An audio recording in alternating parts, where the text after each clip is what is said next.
फेरि पनि यहाँहरूलाई स्वागत गर्दछु। विभिन्न खोज क्षेत्रहरूको समग्र रूपमा रङहरू फैलाउने युट्युब च्यानल स्टोरी इनफ्याक्टको पर्दामा म यहाँहरूकै नियमित होस्ट लोकेन्द्र ब्राथोकी।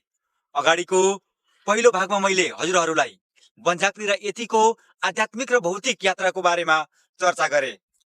हेर्नु भएको छैन भने समय मिलाएर यो भाग हेर्नुहोला। र यो समापन भागमा म हजुरहरूलाई अरू थप तथ्यहरू उजागर गर्न गइरहेको छु। आउनुहोस् यो रहस्यमय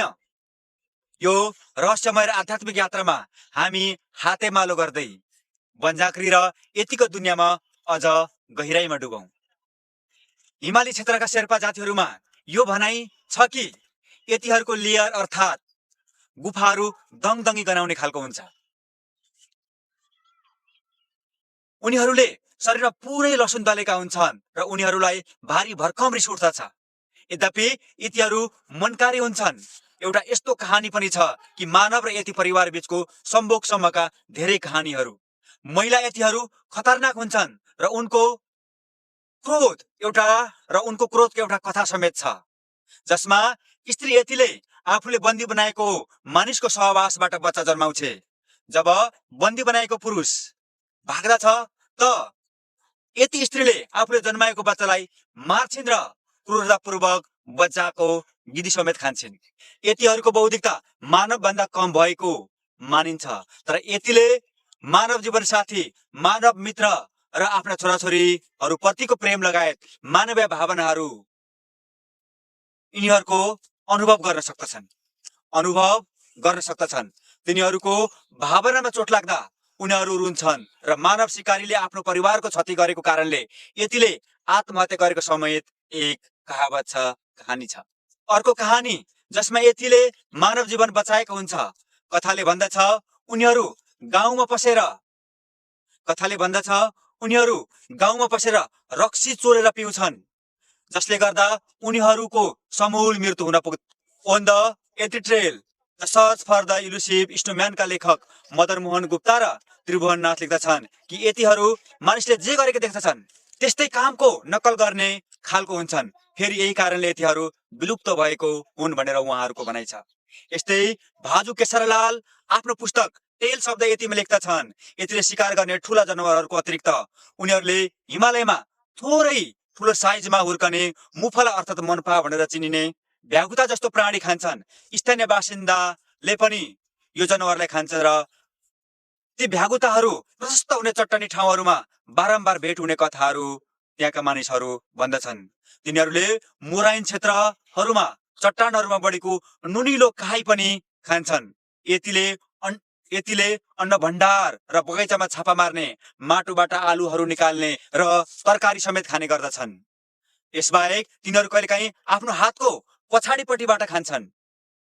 यति the abominable snowman of the silent snows of the Himalayas का लेखक ताराचन्द्र मुजुपुरियाका अनुसार 18औं शताब्दीको तिब्बती चिकित्सा ग्रन्थमा यतिको मासुलाई पित्तथैली, जन्डिस, मानसिक रोगको उपचारको लागि एक अचूक औषधिको रूपमा मानिएको छ। ओराकल्स एन्ड डिमोन्स अफ टिबेट भन्ने पुस्तकका लेखक रेने डी नेबेस्की विचक्विजले आफ्नो पुस्तकमा यतिहरूको आयु 300 वर्षभन्दा बढी हुन्छ। बोन समनहरू विश्वास गर्दछन् कि यतिहरूको रगतले आक्रामक आत्माहरूलाई शान्त, अत्याधिक प्रभावकारी हुन्छ। अर्थात् यतिको रगतले आक्रामक आत्माहरूलाई शान्त पार्ने शक्ति हुन्छ। वनझाँक्रीसँग एक्स्ट्रा सेन्सोरी पर्सेप्सन अथवा ESP जस्ता आध्यात्मिक क्षमता भएको मानिन्छ र लामो दूरीमा देखिन र सुन्न सक्दछन्।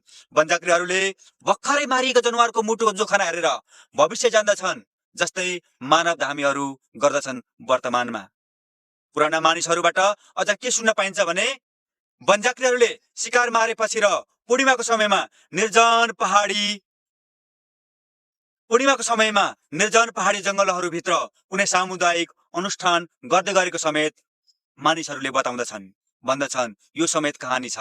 वनझाँक्रीहरू आफ्नो इच्छा अनुसार आफ्नो आकार परिवर्तन गर्न सक्दछन्। उनीहरूले मानवको एक हात भन्दा र राक्षसी आकारसम्मको भीमकाय आकृतिहरू धारण गर्दछन्। तिनीहरू पनि अदृश्य हुन सक्दछन्। एउटा कथा भन्दछ कि तिनीहरूको आकार जति ठूलो तिनीहरूको आकार जति जति दिन चढ्दै जान्छ वनजाक्रीहरूको आकार पनि ठुलो हुँदै जान्छ र रातमा झन् विशाल हुन पुग्दछ। उनीहरूले पृथ्वीको चुम्बकीय क्षेत्रहरूको लुकेको मार्गलाई पछ्याउने विश्वास गरिन्छ। झाँक्रीहरू पवित्र प्राणीहरू हुन्। यति टेल्सका लेखक रामकुमार पाण्डेका अनुसार यतिलाई बुगीम्यान अर्थात् हाउगुजीको रूपमा आमाहरूले आफ्ना साना नानी बाबुहरूलाई डराउन खतराको रूपमा प्रयोग गर्दछन्। यस्तो नगर नत्र वनजाक्रीले लैजान्छ। यहाँ यति र वनजाक्री एक समान नै हुन्। उनीहरू सामूहिक दुनियाँका मार्ग निर्देशक नै हुन्, सामूहिक दुनियाँका मार्गदर्शक नै हुन्। उनीहरू झाँक्री विद्याका आध्यात्मिक गुरु हुन् अथवा उनीहरू प्रोटोटाइप मास्टर सामन्स हुन्। दोस्रो, उनीहरू वर्तमानमा भौतिक रूपमा हामीले देखेका झामे झाँक्रीहरू हुन्, अर्थात् उनीहरूको पनि गुरु भनेको वनजाक्री नै हुन्। Folk tales of Sherpa and यतिका लेखक शिव ढकालका अनुसार वनजाक्री नै नेपाली समाजमा प्रचलित वनमान्छे हो। वनजाक्री यति जस्तै वनजाक्री शिक्षक पनि वन र गुफावासीहरू नै हुन्। दुवैलाई वनमान्छे वा जङ्गली मानिस र आत्मा र देवताहरूको रूपमा पनि मानिन्छ। दुवैको हात र अनुहार बाहेक शरीरको सबै भाग ढाक्ने कपालले ढाकेको हुन्छ। Folk tales of Sherpa and यतिका लेखक शिव ढकालका अनुसार वनजाक्री नै नेपाली समाजमा प्रचलित वनमान्छे हो। वनजाक्री यति जस्तै वनजाक्री शिक्षक पनि वन र गुफावासीहरू नै हुन्। दुवैलाई वनमान्छे वा जङ्गली मानिस र आत्मा र देवता पनि मानिन्छ। दुवै हात र अनुहार बाहेक शरीरको सबै भाग ढाक्ने कपाल हुन्छ। दुवै नग्न हुन्छन् र आफूले अपहरण गरी ल्याएको मानवलाई समेत नग्न हुन निर्देशन दिन्छन्। वनजाक्री शिक्षकहरू 3 देखि 5 फिट अग्लो र ठुला कान भएका हुन्छन्। बस्दा तिनीहरूको कपाल आफ्नो सम्पूर्ण शरीर नै सम्पूर्ण रूपमा ढाक्दछ। Religious observance in Tibet patterns and functions पुस्तकका लेखक रोबर्ट एकभालका अनुसार प्राचीन तिब्बती बौद्ध धर्ममा काला जादु मायावी झाँक्रीहरू पनि सम्पूर्ण शरीर छोप्ने कपाल हुने गरेको कुरा लेख्दछन्। अर्थात् सम्पूर्ण कपाल नै बौद्ध धामीहरूको शरीरलाई ढाक्दथ्यो। यहाँ चाहिँ रोबर्ट बी एकभाल भन्ने एक विद्वानले लेख्नु भएको छ आफ्नो पुस्तक religious observance in Tibet patterns and functions भन्ने किताबमा।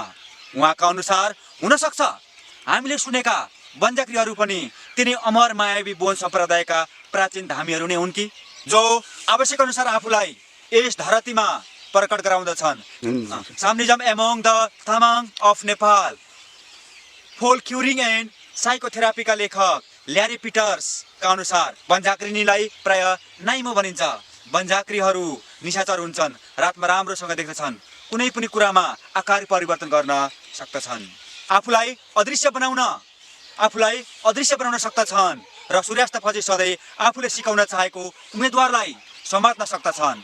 वनजाक्रीले केटीहरूलाई पनि बन्धक बनाउने र सहवास गरेर जन्मिएको सन्तान आधा मानव र आधा वनजाक्री हुने पुराना मानिसहरू कुरा गर्छन्, तर यो साँचो भएको प्रमाण अहिलेसम्म फेला पर्छ। वनजाक्रीहरूले विद्या सिकाउँदा मयूरको प्वाँको हेड ड्रेस सहित सेतो फ्रक लगाउँदछन् र उनीहरूले एउटा सानो ढ्याङ्ग्रो बजाउँदछन्, त्यसलाई सुन ढ्याङ्ग्रो समेत भनेर भनिन्छ। त्यही ढ्याङ्ग्रो वनजाक्री गुरुले आफ्ना चेलालाई उपहार स्वरूप दिन्छन्, जुन कुरा सुन्दा र सोच्दा समेत अद्भुत लाग्दछ। र यस्तो कुरा मात्र देवभूमि नेपाल जननीमा सम्भव छ। अरू देशमा भएको भए खोजेर मार्ने अभियान चलिसक्ने थियो। तर हामी यहाँ देवता मानेर पूजा गर्दछौँ। अब हामी आफै सोचौँ, देवताले समेत हामी नेपालीलाई कति ममता राख्दा रहेछन्। फेरि पनि हामी फिरङ्गीको नग्न धर्म र संस्कारमा आँखा चिम्लेर पछ्याइरहेका छौँ। नाइमो यतिले आफूले बन्दी बनाएको मानिससँग शारीरिक सम्पर्क समेत गरेको कुरा बताउँदछन्। यदि ती कैदी बनिएकाहरूले आफ्नो भाग्य स्वीकार गरेनन् भने तिनीहरू मारिन्छन् वा खतरनाक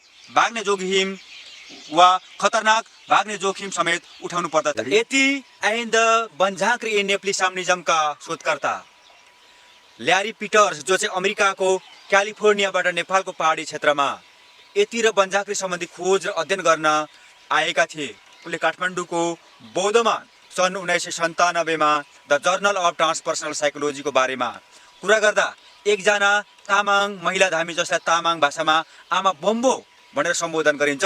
उनीसँग अन्तर्क्रिया गर्दा विक्रम सम्वत 2021 सालतिर उनी 7 वर्षको हुँदा बुवासँग दाउरा लिन साँझमा जङ्गल जाँदा बुवाको पछाडि हिँडिरहेको बेला बन्जाक्रीले उनलाई पछाडिबाट बुवाले समेत थाहा नपाई उठाएर लगे।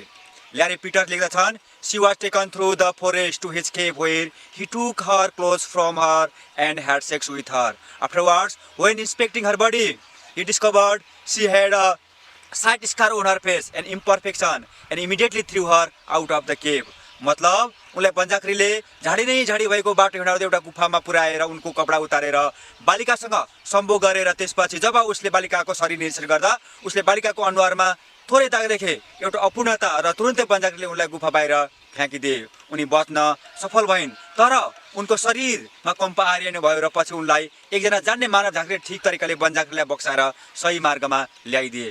यस्तै A.W. म्याकडोनाल्डले सन् 1976 मा लेखेको पुस्तक spirit possession in the Nepalese हिमालयजमा झाँक्रीहरूले वनझाँक्री गुरुको आशीर्वाद र झारफुक विद्या सिक्न गुरु पूर्णिमाको दिन शिव मन्दिरमा गएर भगवान शिवको आराधना गर्नुपर्दछ र वनझाँक्री स्वयं एक शिवको शक्ति भएको आत्मा भएको र वनझाँक्रीले ट्रान्सपर्सनल भएर निशिकारु झाँक्रीलाई उपचार गर्ने ज्ञान समेत दिन्छन्। वनझाँक्रीहरूले एक हदसम्म आफ्नो अस्तित्वको विभिन्न पाटोको चरणमा रहेर आफ्नो अस्तित्वको उजागर स्वरूप आफूलाई मूर्त रूप दिन्छन्, चाहे त्यो भौतिक होस् या आध्यात्मिक वा मानव होस् या जन्तु अथवा मिश्रित रूपमा सपना होस् या वास्तविकता। वनझाँक्रीको यात्रा एक पवित्र र शक्तिशाली स्थानसम्म पुग्दछ जहाँ विरोधाभासी तत्त्वहरू मिल्दछन्। वनझाँक्री नवआगन्तुक मानव झाँक्रीहरूको एक गहन र परिणाममुखी यात्राको मार्गदर्शन गर्दछन्। कथाको दृष्टिकोणले हेर्दा यसले प्राचीन सामूहिक रीतिरिवाजहरूको सङ्केत गर्दछ। यद्यपि आजको समयमा यो यात्रा ती मानिसहरूको लागि एक आत्मा उत्पन्न अनुभव हो जो स्वयं वनझाँक्रीद्वारा नै चयन गरिएको हुन्छ। एक स्वतन्त्र परीक्षाको लागि एक स्वैच्छिक परीक्षाको रूपमा अन्ततः दैवी मेसेन्जरको रूपमा। यतिर वनझाँक्रीको वास्तविकता एक बनावटी कथाभन्दा धेरै टाढा छ। यो नेपालीहरूको आत्माको एउटा जीवित तथ्य पनि हो। दर्शकवृन्द, म यहाँहरूसँग अर्कै कुनै विषयमा फेरि भेट गर्ने प्रण गर्दछु। कृपया कम्तीमा मलाई एक थम्ब अप, एक लाइक गरिदिनु हुनको निमित्त म आग्रह गर्दछु। राम्रो लाग्यो भने शेयर र सब्सक्राइब गर्नुहोस्। यस्तो प्रकारको सामग्री बनाउन धेरै कठिन र मेहनतको आवश्यकता पर्दछ। यहाँहरूले यसलाई मनन गर्नुहुनेछ। कृपया कमसेकम मलाई एक लाइक पक्कै पनि दिनुहुनेछ भन्दै म आजको यो भिडियो यही अन्त गर्दछु र फेरि आगामी दिनहरूमा यस्तै नेपाली समाजमा भएका जीवन्त यस्तै लुकेका कुराहरू बाहिर ल्याउने प्रण गर्दै म आजको यस कार्यक्रमबाट, यस एपिसोडबाट म बिदा हुन चाहन्छु। तबसम्मको लागि जय नेपाल, जय जननी, नमस्कार।